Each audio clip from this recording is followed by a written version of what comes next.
sometimes we lose our shit in our own personal life. Sometimes we're like, you know what? I'm going to cry when I get home because something else is going on. And I want to keep this space raw and real. You got to show up in the world. Even with my athletes, I used to always say, listen, it's 4 walls and a floor. It doesn't matter where you are, it's who you are. That's it. And you got to be you no matter where you go. I just shared with one of my clients today, we were working on self-development. And I shared that. I said, listen, I've learned I don't have to be the loudest person in the room, but if I want to be, I can.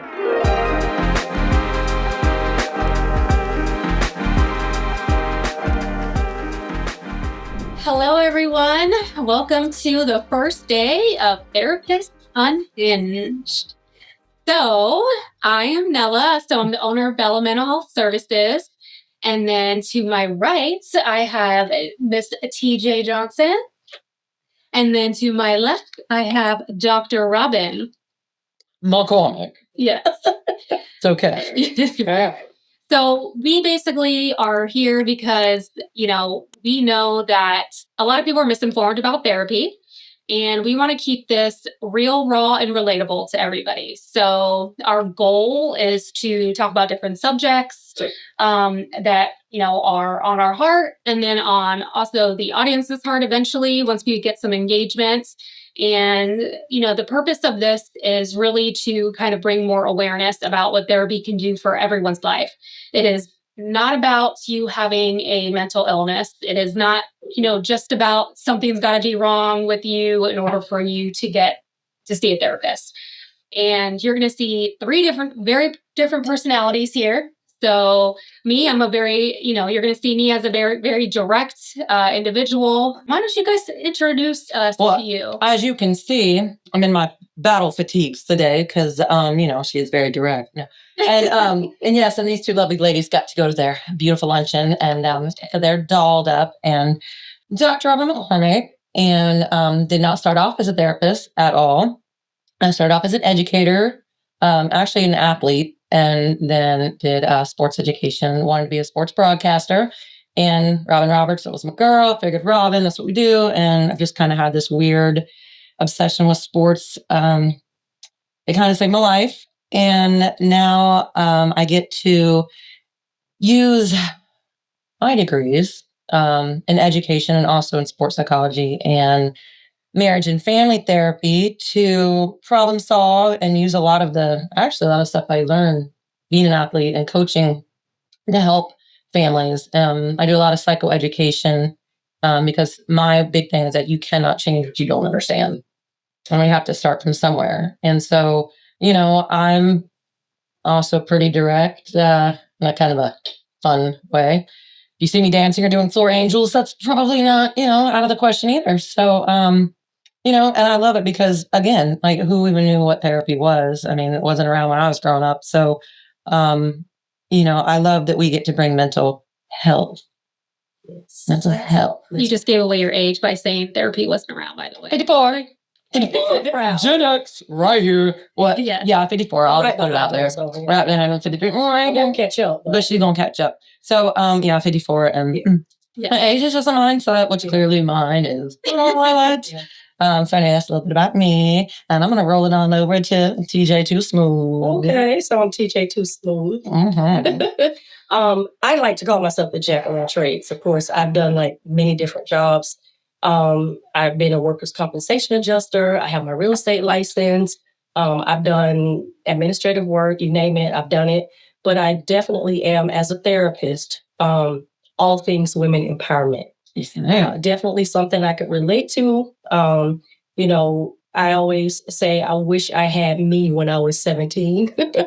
But I definitely like to empower women. I serve many different age groups in my clientele, and I really like to kind of focus on being your authentic self. I think that, and especially it doesn't matter in whatever room you show up in, show up your authentic self because, hey, everybody else is already being who they are. So you might as well be yourself. So as a therapist, I'm very empowering. I like structure. I am compassionate and empathic. but I can be direct. So I always say I'm nice until I'm not. She's nice until she's not, y'all. But even when I'm not, I'm still very respectful, and I treat people the way I want to be treated. And that's how I, my practice is designed to help my clients just advocate for themselves, speak your mind, yet be compassionate and respectful. Love it. Very good. Love it.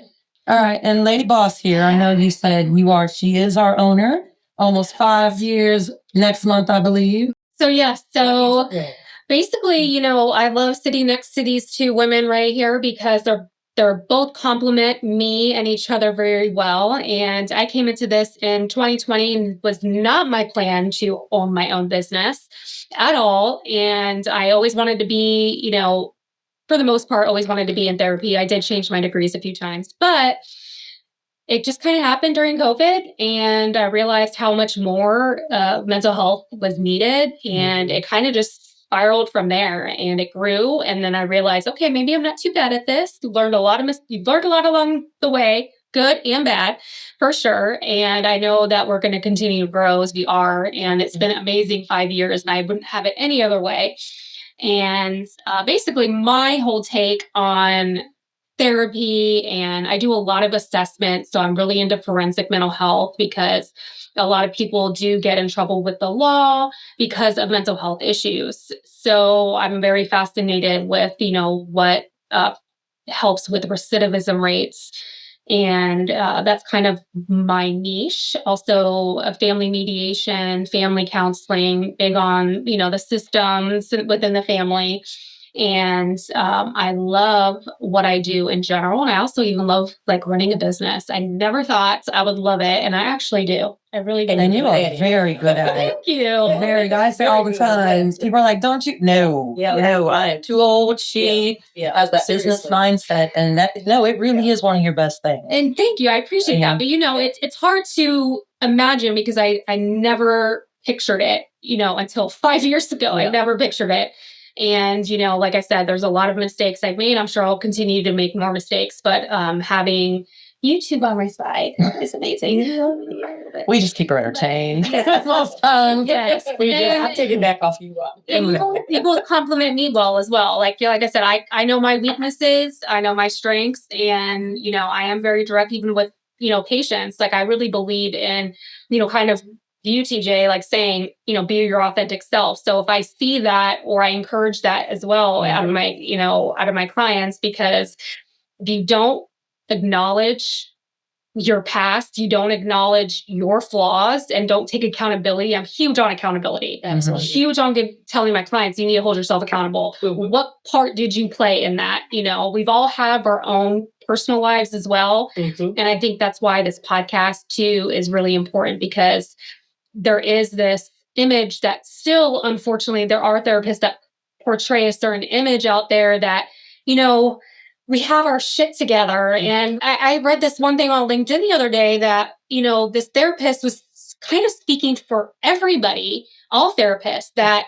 we practice what we preach.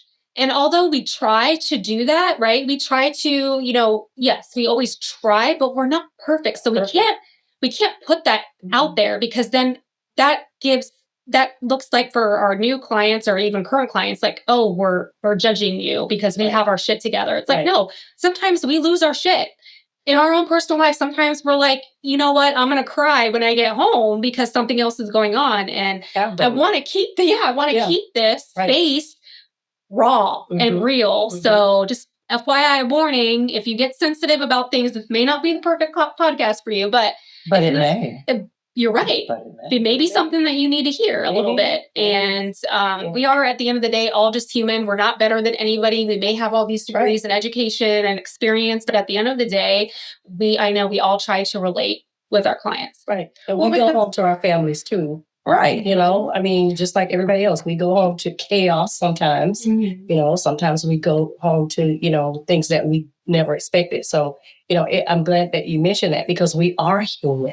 Mm-hmm. We do cry. And I've cried in session with my clients. I was just going to say, she's like, till I get home, and I'm like, oh, sometimes I was like, give me a minute. I say that, please give me a minute, get myself together. But Well, and that's the thing is that, one of the things that I really love is that because, growing up an athlete and, whatever, but I did coaching. So I've been around dudes. Like I'm a guy's girl. I'm a boy's mom. I coached girls. The girls are fantastic athletes, but even coming in here and getting to work with women and it was, so our group of women that we have here are absolutely phenomenal. You know what I mean? The It's taken us a while to get there, but yes, we're good now.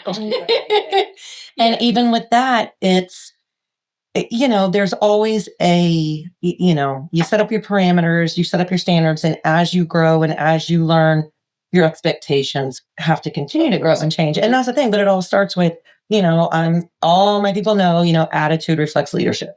And, even when came over, switching from education here, and I'll never forget the first time Nella was like, hey, yeah, so, you interested in it? And I was like, ew, no. No, ma'am. I appreciate you. However, I'm not ready for all that. And I have not done this enough. And, but just even with that, I do take what I do so, with so much, not pride, I don't want to say pride, but I'm integrity. Like everything I do, I wanted to have integrity. I do not lie. I'm very authentic, very transparent. And even with that, I am a leader that likes to raise leaders. I love, autonomy. You go be your best you, and that's cool. And if listen, that's about you. It doesn't even matter. You got to show up in the world. Like when you said, talking about being in a room, even with my athletes, I used to always say, listen, it's 4 walls and a floor. It doesn't matter where you are, it's who you are. That's it. And you got to be you no matter where you go. That's it. And that is one thing I used to always say. If I was in the courtroom, if I was coaching your kid, but I said, I'm going to be me. I'm always me. Oh, wow. And even coming into mental health, I wasn't sure if I was going to be able to be me because sometimes me is a little much. No. We love that. But that's what makes you you. And it's taken me a long time to get here. And I will say the fact that we are in this practice with everybody and they are them and we celebrate everybody. Yeah. Everybody's so strong. And especially, with females, there's so much attack on, there's just a lot going on. And, it is just a delight to be able to, I just shared with one of my clients today, we were working on self-development. And I shared that I said, listen, I've learned I don't have to be the loudest person in the room. But if I want to be, I can. Ooh, right? I like it. And I've learned that, hey, silence is a statement, because I always thought that if I'm not, heard, then I'm not seen. But that is so not true, right? Mm-hmm. I can be silent. I can be in the back of the room and still have power. Well, I don't know if you've ever heard of the saying, confidence is silent, is quiet. Confidence is quiet. Insecurity is loud. Ooh, I like that. It's true. I've heard that, and that's true. So the most insecure people are the loudest, are the ones that have to hear themselves, are the ones that always just have to make a statement. And then the more confident ones, you gain more by sitting back and listening. That's true. And I'll admit this. There was a time where I was insecure. Mm-hmm. Oh, right? Yeah. I think we all. And there are times where sometimes we still feel those insecurities, but we still have to just lean back and just really refocus. Right? And say, okay, who am I? And then answer the questions, who are you? You know what I mean? So there are times the more elevation. With elevation, sometimes there's some insecurity or some, you got to work on, another level of confidence. But just knowing who you are. And that takes a lot of work. It doesn't happen overnight. It's not an overnight thing. It takes a while. It's a process to develop yourself. Well, and even with that, wouldn't you say it's never ending? It never ends. Every day I'm learning to be a better version of myself. I will never say I am the best version of me. Because as long as I'm living, there's always going to be something that I want to be involved in. Mm-hmm. I always want to be, elevate, right? Mm-hmm. So I'm always working on being the better version of myself every day. So And you're right. That's It never what changes. makes you a good human being. And I think that's what makes you a strong person, a strong leader, which is what I saw in you, is because if you are working towards just being a better you, you're not trying to be anybody else. Right. You're not trying to be better than anybody else. You're just trying to be a better you so that you can impact more people, so that you can just show up better for everyone around you. Right. Absolutely. So funny you should mention that. My last session, it's not funny. Here we go. That's exactly what we're talking about. It's, and it was this. I said, listen, I said, honey, you're so busy living right now. She goes, surviving. I said, not anymore. I said, you were in survival mode. I said, but you were also in training. Because, athletes, we always say, championships are won in the off season. And that's what he said. And I was like, ooh, 24. I said, we were training. My gosh, so many things. We're all just like, come on, enough of the labor pains already showing the baby. And so that's what I said. I said, because when you know that you are on the right path and you are doing the work, you don't know what it looks like, but you just know this makes sense. You're so busy living, the blessings just come. Yep. Because you are always in the right spot that you're supposed to be. Absolutely. And that's that, opportunity and preparedness. That's where it is. Yep.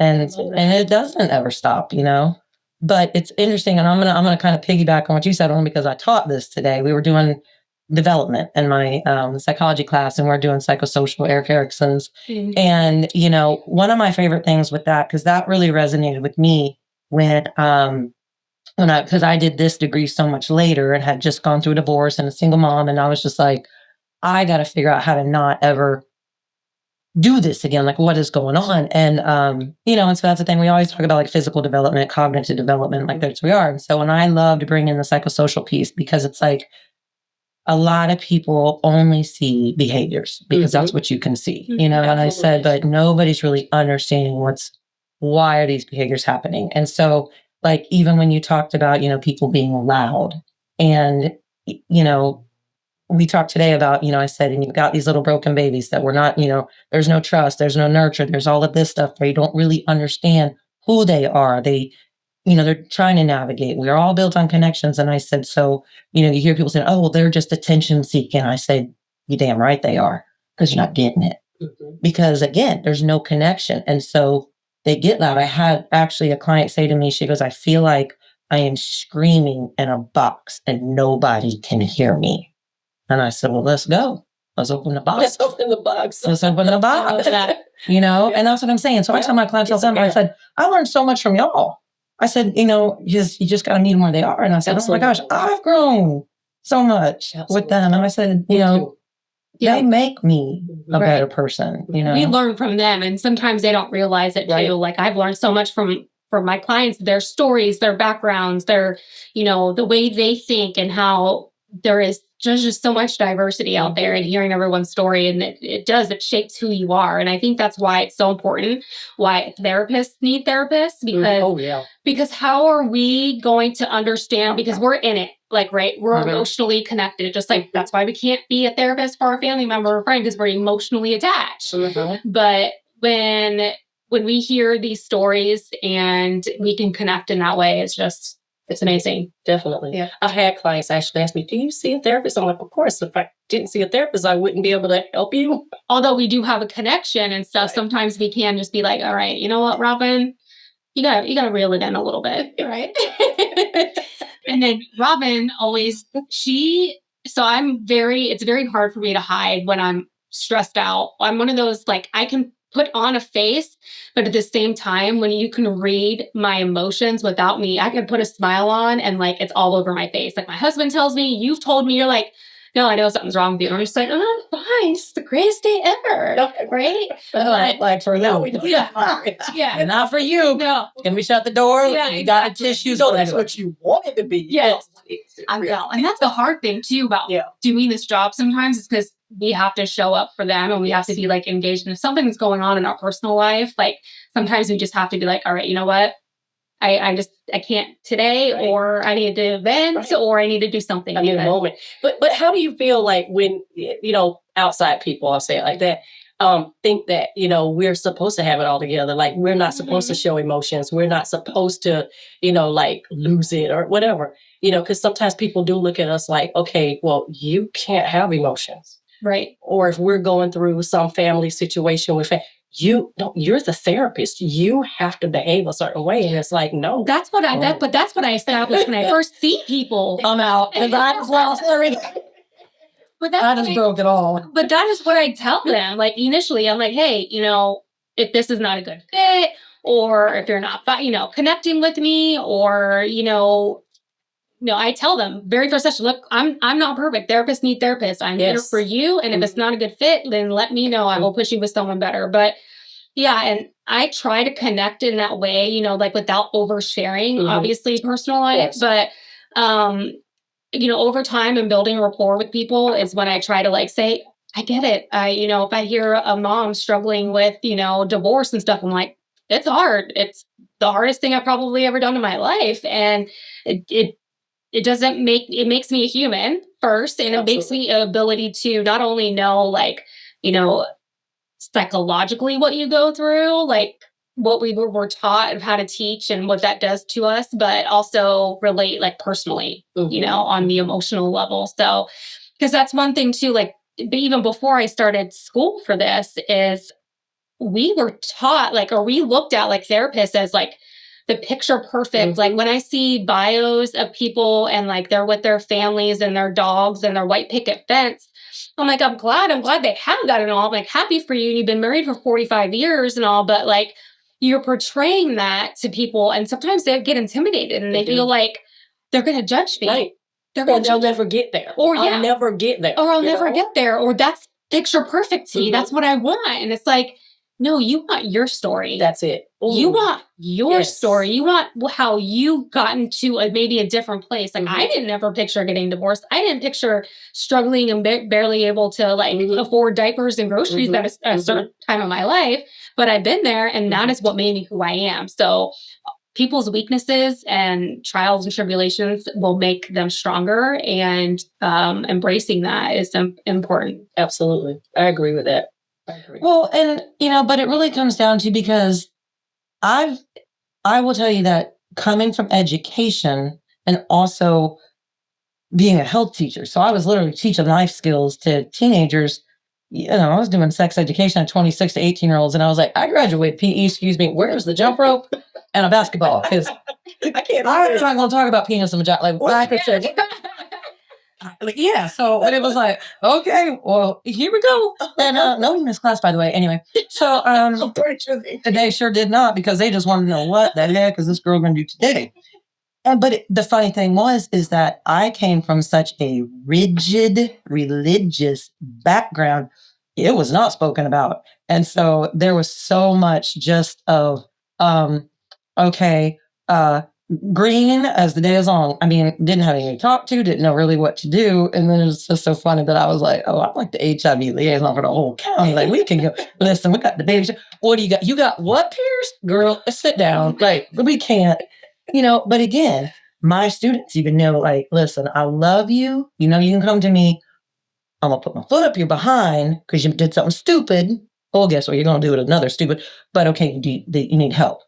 But I think even bringing that into therapy, because like I said, and I always said, I don't know why like therapy for me is so weird. I think it's just because I am so not the mold at all, like at all. And at all. So not at all. But that was still my issue. They talk about transference and counter transfer and everything else. Yeah. But I don't even, it's funny because I think as I've done this, I've really had to just figure out what works for me. And that's where, as we work with our younger clinicians and stuff, and sometimes you just like, but the book says this and they said that. And oh my gosh, what if this and what if that? And I'm just like, okay, it's a book, it's cute, like, but application. Right. Which is the same reason why I wanted to go marriage and family. Because again, I'm so glad I came from education, but I was like, you bring me any baby you got, you bring me any teenager you have, and plus I was helped. And so I was getting the mainstream kids. I was getting, everything you got. And I was like, well, here we go. Yeah. Well, no book on that. I know how to lesson plan, but, and so I think just a that, guide, but and that's all it is. How to apply life skills. Like you have this new client and you try to find whatever they're struggling with in the book, and you're not going to find it the way they're telling it. So you do have to, make it work. Whatever works for you, make it work. And of course, whatever works for that client. But even with that, you got to be your best researcher. Oh, yeah. Most definitely. 100%. And that's where I see a lot of people get, well, I did this and I did that, and I get complacent. I'm researching as we're talking. What was that you said? And you did what? Because that to me is like, that's important for them. Right, absolutely. You know, and that's what I'm saying. I think it's just really being able to be uncomfortable. Yeah. And absolutely. You know, because there's no growth without discomfort. So I'm like, I'm growing all the time too. Yeah, no, and I think you made a good point too when you said that people, they get comfortable, they get complacent, and they go to the book and all. That's why I always say, like, we need to change this about therapy. Like, yes, the book is helpful. It is a guide. We need to know, like, certain, if they're having certain, symptoms, the symptomology part, but we also have to remember the biology part. We have to remember, like, look into, like, all right, are all your hormones in check? Did you get all this checked out? Because people immediately want to go like, okay, I have depression and anxiety and all this. Like, I need medication right away. And it's like, okay, well, let's look at the background. Where is that coming from? Let's look at and so I think that's one thing that people have been so afraid of going to therapy is because, first of all, they think, all right, I must be crazy. They're going to try to give me medication, and that's not what I want. And so it's like, okay, good. I'm glad that's not what you want. Let's talk about that part first. And, the medication, all that can come later. And if it even needs to. Right, it even needs to. Yeah, exactly. I've been in certain sessions where, depending on who it is, where most of those things have come up. And we always, of course, rule out medical first. So I'll ask, have you been to your primary care provider? Have you been to, have you had blood work?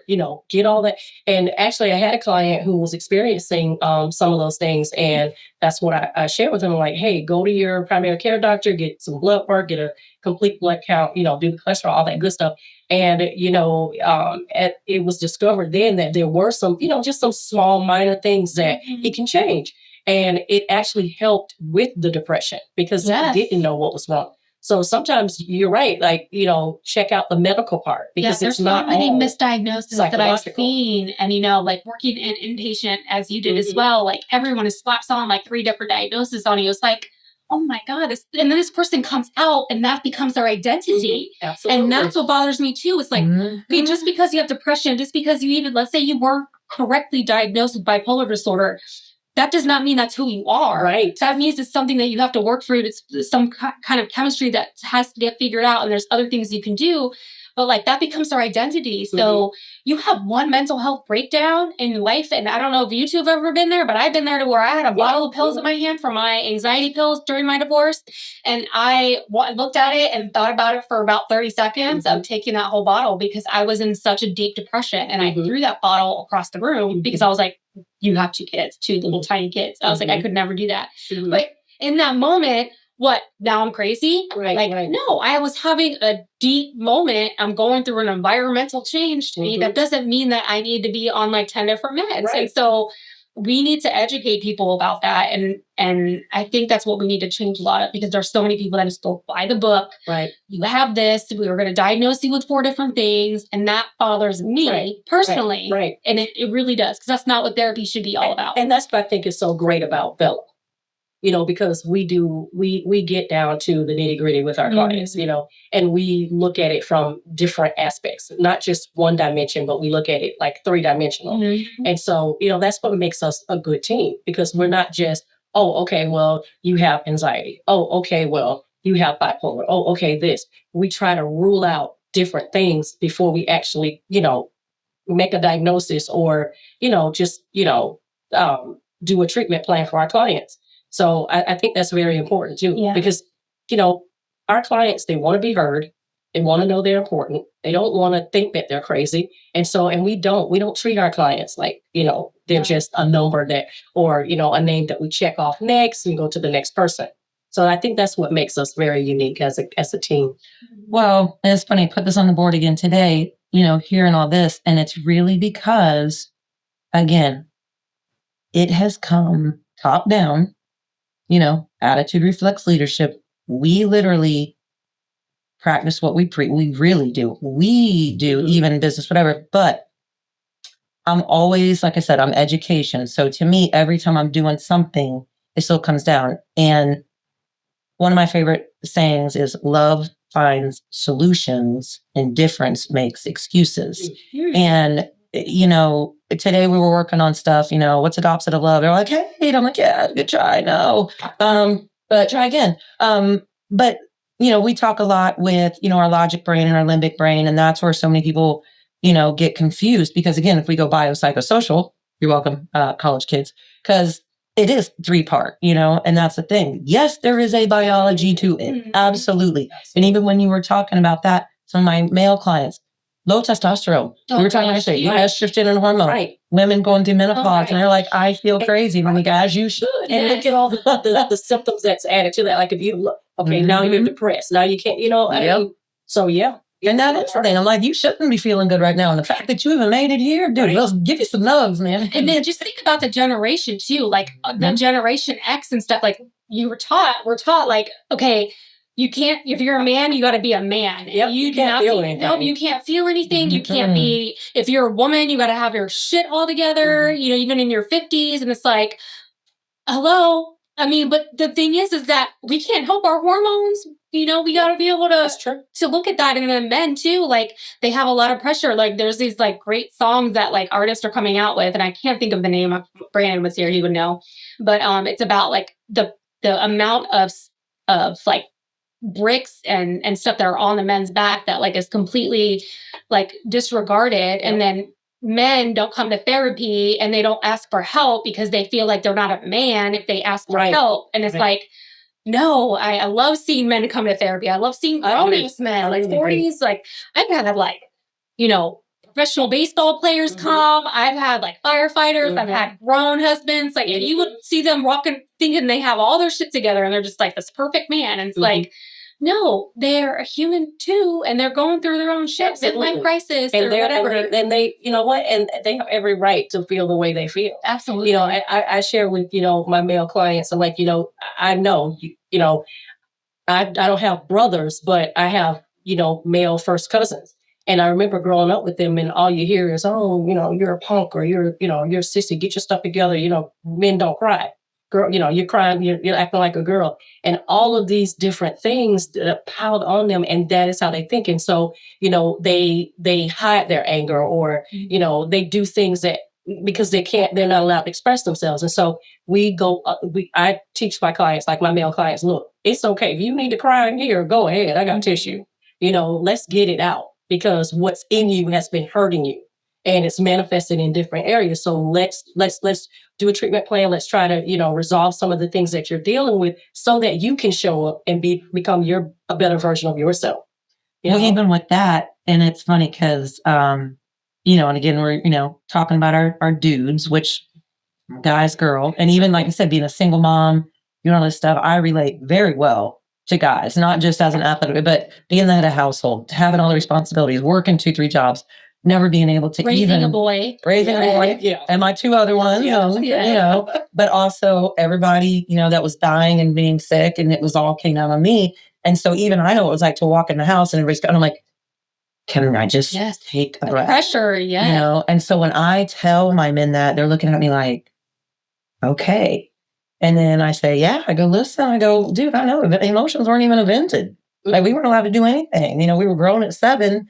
And I said, but here's the thing, anger is never even a true emotion anyway. I said, but here's the thing. When was the last time you ever felt emotionally safe? Never.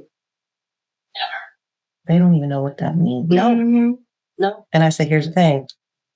Whatever it works, whatever it's going to be, I said, because it's not about me. It's about you. I said, but then I had this one young kid who was somebody else was way back before I was here. Beautiful kid, tall, just you look at him and he was like, I don't even know what's wrong with me, because every time I come in, I sit on that couch, I'm sitting right there. I already know I don't even cry for anything. And I was just like, he just starts crying right away. Oh my God. Crying chair. And here's the thing. And clients, how many of y'all have had said, I knew I was coming to see you today, and they feel safe? And I said, because that's the thing. Yeah. And that's what we talk about. Like when I go, yo girl, shut the door, what's going on? And we do that very well, is because we know with each other, we are emotionally safe. Absolutely. And there's so many times that we haven't. I was just going to say that. I think this is one of the first times, being around, a group of women that I felt the safest. you know. Right. So yeah, you're right.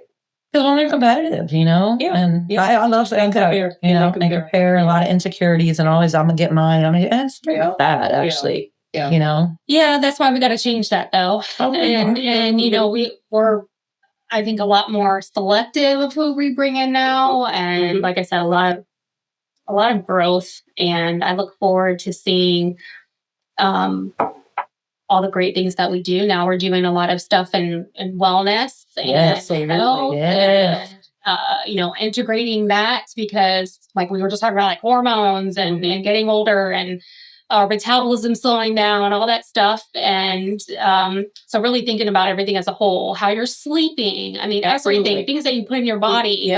Even sleeping. Since I've become certified, I'm like really looking at the back of labels now, even more than I was before. Like just everything is like, you know, just very important all around. And and I'm going to kind of pull back a little bit because what's happening, and again, I'm like, did I teach all this stuff today? I really did. Our young people, I say, y'all are the researchers. They have more information at their fingertips. And who are they asking? You know, they're like, well, what about this? What about that? What about that? What about this? And nobody's got any answers for them. And so that's what I said. The fact that we are not afraid to go, listen, if I don't have the answer for it right now, you give me 2 minutes, I'm going to go find it. Yeah.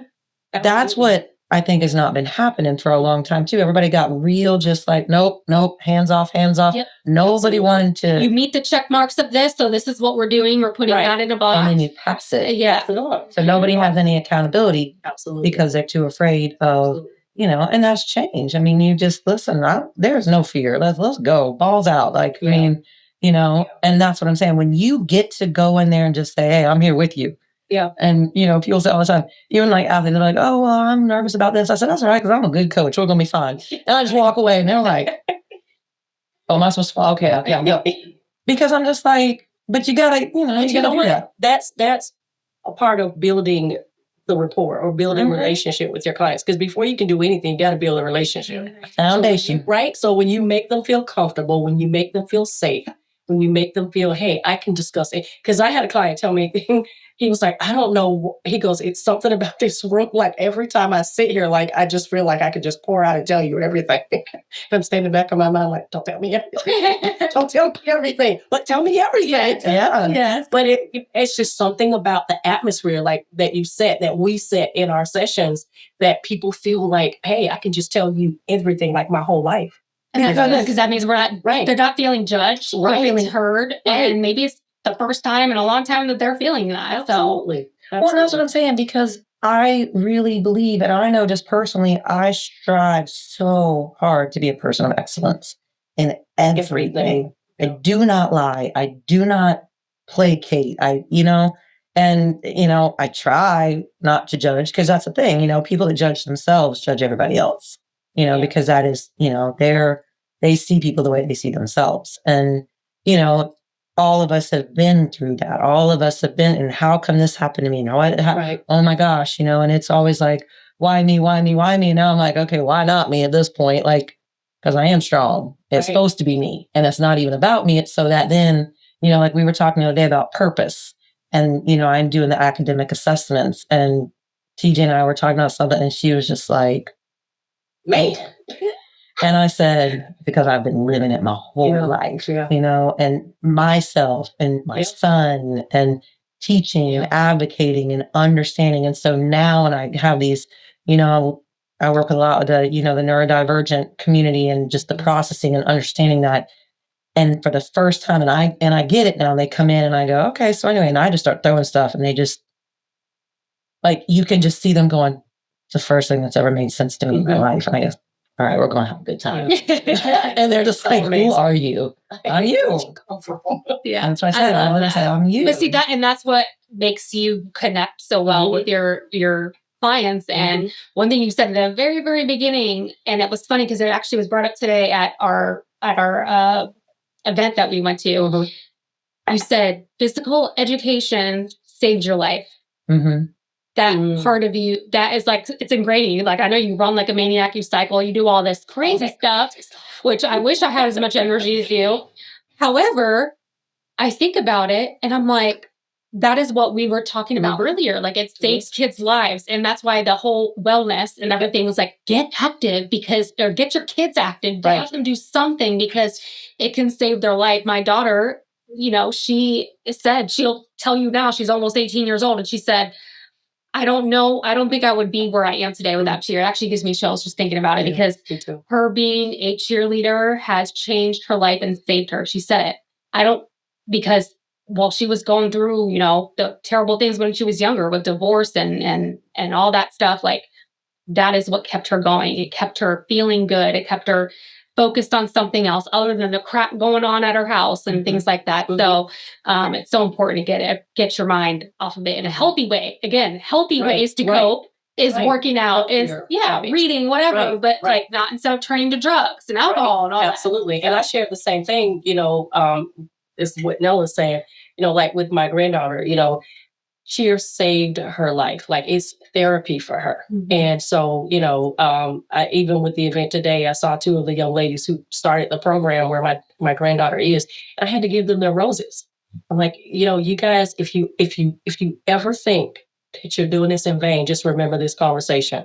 I go, you are changing the lives of these young ladies, and this is what we want, because we want our girls and our boys, to grow up to be, good people, people with emotional regulation, like they can regulate their emotions. Emotional intelligence. Right? Emotional intelligence. Like they can stand up for themselves. They can be whomever they choose to be, as long as it's positive. So that's what we want. And it takes a village. It takes a good village. Know your village, identify your village, make sure your village is not, like conspiring against your kids.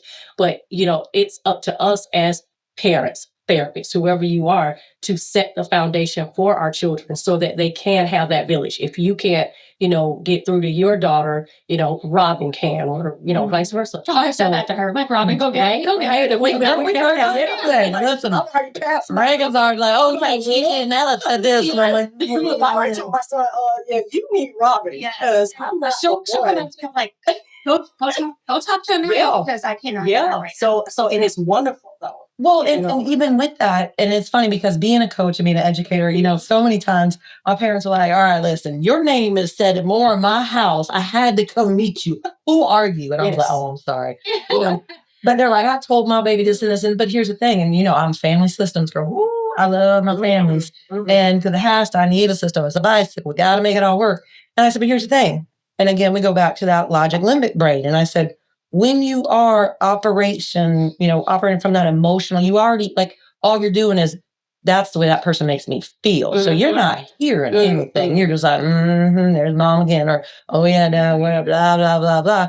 But because Coach Robin or, TJ or whatever it is coming in and you're not in a limbic state, you are there to learn or whatever, your logic brain is in focus. So then you go, wait, what was that? Hold on, wait. I do that also with my females that I work with that have come from like a lot of trauma and especially like toxic relationships, which that's also a big thing in female ADHD. And so that'll definitely gonna be a topic we're gonna have to get into later. But there's certain people because I'm not a big social media person, but I do follow a couple. And there's a couple and I said, I want you to follow this. I want you to follow this. I want you to follow this. I said, because here's why. You come in and you start to beat yourself up and you're like, well, why didn't I do this? And how come I do that? And oh my God. And now I'm doing all this again. I said, because you're not rational. You're like the little drunk friend that can't drive home. I said, you can't be rational. I do. I actually picture it, right? But I mean, God, take the keys. It's whatever. You're not supposed to be there. But I said, and that's the thing. You're not thinking logically. But then you start to beat yourself up in your logic brain. And then I start to spiral. But then what's happening? So you start doing this. Okay, let me just see. Oh, Dr. Rowan. And you're in a logic brain and you go, oh, wow. Wait a minute. That makes sense. You take it in differently. Yeah. You're processing it differently. So then when something happens, you already have something to hold on to. Wait a minute. Hold on. No, I don't have to. I don't need to. I feel myself, and that's what I'm saying. That's why I'm all about the psychoeducation. Yeah. Because you cannot change what you don't understand. That's true. And so that's what I'm saying. I love that bio side of it. And that really took that last degree in the psychology that really got into that. Because marriage and family, like I said, I can do divorces, I can do anything else. But like you said, that's why I went clinical into the crisis unit for a year and a half, because I was like, I need this. Because I came from education. I didn't have a clinical background. And so I was like, I do not want to ever come into anything not being prepared. Right. I learned so much from crisis unit. Like, oh my gosh, I just like soaked it up too. There was a really good doctor that I used to sit in with. And man, the things that I learned from him, and he was very biology based. So he would find people coming in being vape grafted. And you know what the bottom line was? They were having like hallucinations, all these things. So they think that they're in that psychosis. They were.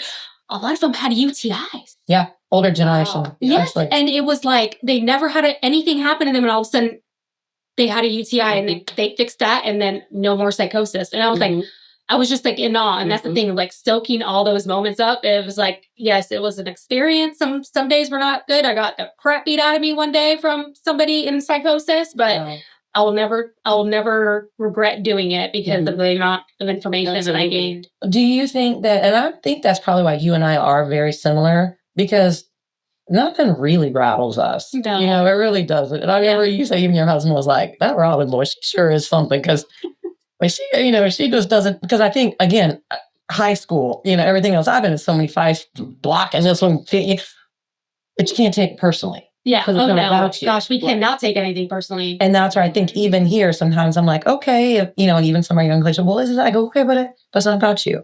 Listen, there it is, but let's look at it this way. And you can't get, So what you're saying is I got to get beat up. We can say, y'all beat me up tonight. Listen, I'm on like it's like, thing that y'all beat me up, like, I won't fight back. No, I waited the crap out. I was on the other time. Careful. I had like somebody like a whole foot taller. I broke up a few fights. Like my kids used to fight. I broke up those fights. They were 4. They count. No, but I think that's what it is that most times that it is not. That's the first. I say, like, people come in, are you pro this? Are you pro that? Are you pro whatever? Are you marriage? Are you I go, it really doesn't matter. It's not about me. Right. Yeah. But that is so true. But that's good. It's not about us. Never. There's always clients that try to poke the, like, what do you believe? I'm like, why does that matter? How would that change our interaction? Right, because I have clients that come in and go, okay, I don't believe in God. I do believe in God. I don't know if I believe in God. Do you believe? It's like, and I say it. I go, it's not what I believe. Now, I do Christian counseling. That's different, right? So, we're on the same page. But even with that, there are still certain beliefs that, my clients as Christian clients, they don't believe, or they haven't gotten there yet, I'll say. And it's still not about me. It's like, okay, well, what do you believe about that? I never try to, say what I believe so that they can believe, because again, at the end of the day, I always say, this is your session. This is your session. What do you want me to know? What do you want me to help you with, so that you can go out of this room and show up for yourself? Bottom line, doesn't matter what I believe. I don't care. I mean, I care, but I don't. Yes. Well, even with that, because I look and I go, you ready for some mental gymnastics? Because I'm going to twirl. Oh my gosh. I know they say that, and I'm just like, why does it matter? Why didn't I just jump off the mat? I can't do that. Like, you can. For real. But I can spot you. You can. But I think that's what it is. And again, people come in, they're very nervous. They're very nervous and try to put it all out there. And, okay, what's your name? And I was like, okay, let's listen.